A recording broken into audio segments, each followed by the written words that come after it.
Hello and welcome to our YouTube channel. I am Bobbi. I'm Geoff. And together we are East Coast Keto. So today we're going to talk to you about scales, stalls, and keto success.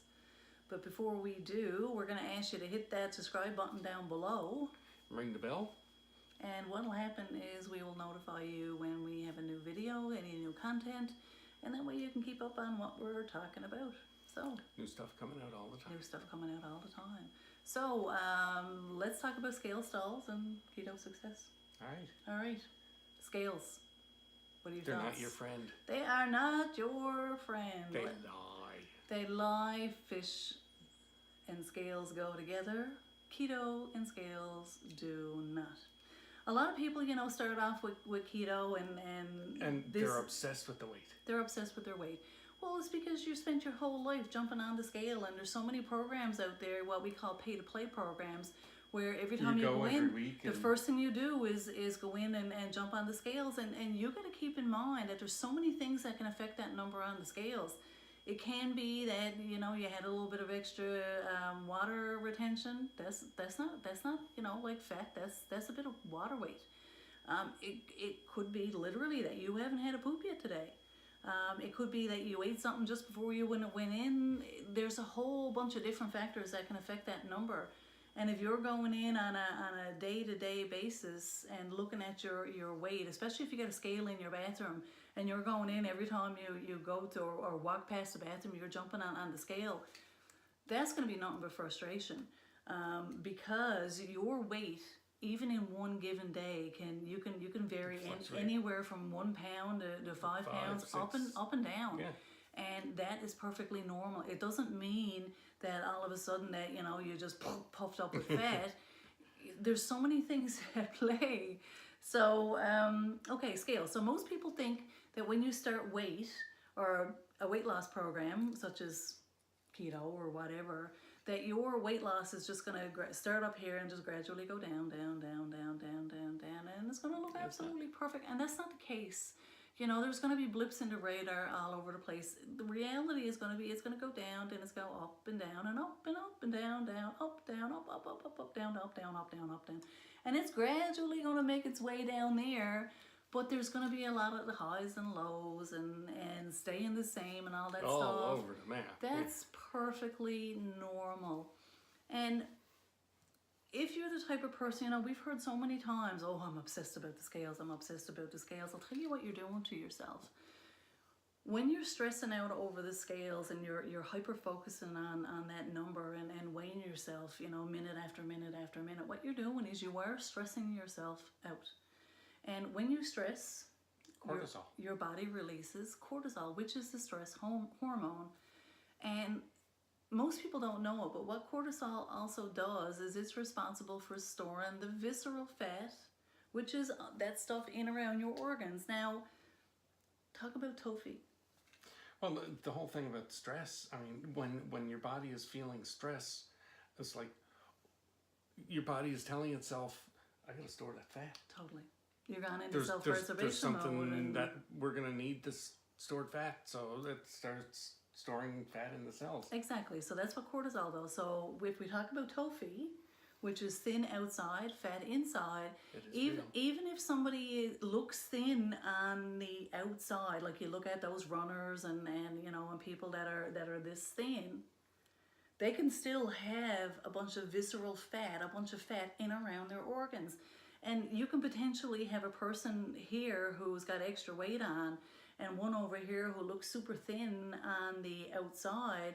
This person can have more visceral fat than the bigger person. Now, we've all known someone who, especially in the winter here in Newfoundland, out shoveling snow, the picture of health.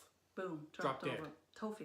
Thin outside, fat inside. Now, it's real. The reason this visceral fat is not a good thing for you is because it's the stuff that increases your risk of heart disease, of coronary, of stroke, of so many horrible inflammatory stuff. So many horrible things that can happen to you. So you don't want to be stressing. One of the key things in a ketogenic diet is just sit back, relax. The whole thing with clogged arteries, it's not fat that's clogging your arteries, it's inflammation. Exactly. So me personally, what I do when it comes to the scales is I'll usually only weigh myself around once a week or so. And when I go in, I have an app that I use to track my weight. And if you look on my app, it doesn't have the highs and lows. I know the highs and lows are there, and I'm not the least bit concerned about them. But say I'll just use an arbitrary number that's nowhere near what my weight is for obvious reasons, but I don't focus on the weight. So say if my lowest weight on my app right now is 100 pounds even. If I go in next week and jump on the scales and I'm at 101, I'm not going to come out and cry to him and go, oh my God, what did I eat wrong? Oh my God, I put on a pound. Exactly. It could be all those things or any of those things that we discussed before. I'm not going to record it. I'm not going to stress about it in the least. Whatever. If I chose to, I might get on the scale again in 2 hours, and that might be down or it might be a little bit up. But in reality, what I do is I just walk away. I don't think about it any more than that.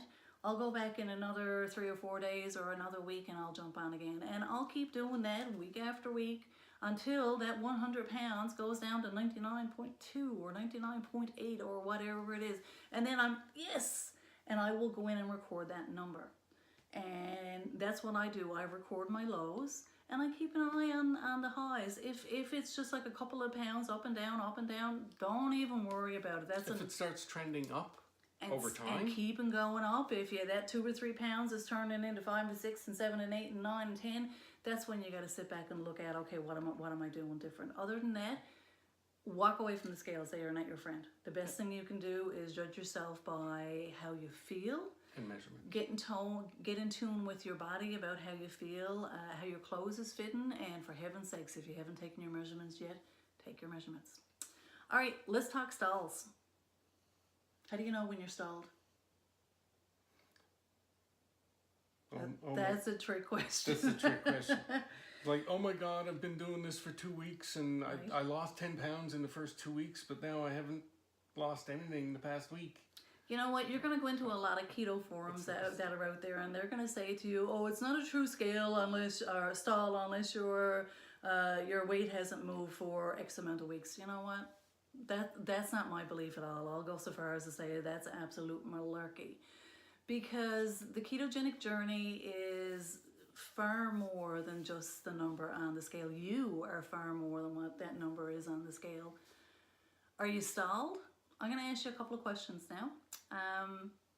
Is your metabolism healing behind the scenes, do you think? Do you think there's things working in your body to fix itself? Inflammatory markers going down. Is your hair thickening up? Are your nails getting stronger? Is your gut, is your biome, healing? Is your muscle turning to fat behind the scenes that you can't measure? Or the other way around. Yes, fat turning to muscle. Thank you. Are you losing inches? Are you losing an inch off your waist or an inch off your arms or whatever? Are your pants feeling baggy in the arse? Do you have any health gains? Are you, is your asthma going away? Are your eyes better? Is your hair thicker? Are you coming off any medications with the help of your doctor, of course?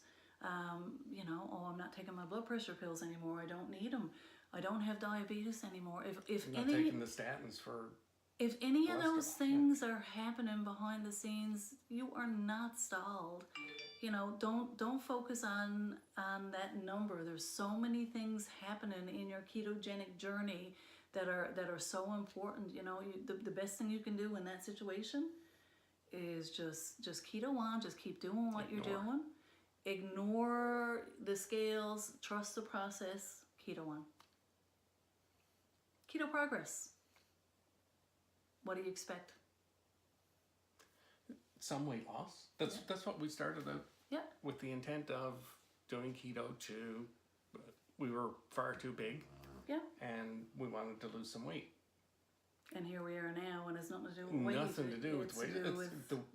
Weight loss is a side benefit. It's all those things that we just mentioned a few minutes ago. Yeah. So many times I'll get a person inboxing me, or even on the group, saying, okay, I've been keto, whatever number, whether it's 5 days or 5 weeks or whatever. And they're like, okay, well, either the scales haven't moved, or I haven't lost any weight, or, so-and-so, I saw they got all this weight gone, and I only got like 2 pounds gone, or my husband got this much gone, and I got this much gone, and we're eating the same things. Help me. What's wrong? The best thing I can tell you is, number one, you cannot judge yourself on anyone else's progress. Our bodies are totally different. The amount of food that eats is different than what I eat, is different from what you eat, and so on and so on and so on. And our bodies are going to metabolize those foods differently. They're going to burn them differently. They're going to lose weight differently. And if you try to compare yourself to anybody else, that is a 100% unfair. That's setting yourself up for disappointment. Disappointment and stress, okay? But what you need to keep in mind is that there are a lot of people in the very beginning of their ketogenic journey who lose a lot of weight right from the get-go. You see people, okay, I'm 2 days in and I got 20 pounds gone. 9 chances out of 10, I'll say 99.99999 chances out of 10, that is 100% water weight, because they've switched over to a new diet. They're probably drinking more water. That's not fat. Now it's still nice to have all that extra fluid out of your system, but don't look at yourself just because you didn't go through that. If your diet, your lifestyle could have been totally different than what theirs was pre-keto. So because of that, there wouldn't be such a transition between their journey and your journey. And outside of that, really, to lose healthy, what you can expect is to lose somewhere around 1 pound a week. And again, it took us a long time to put it on. It's going to take you a long time to take it off.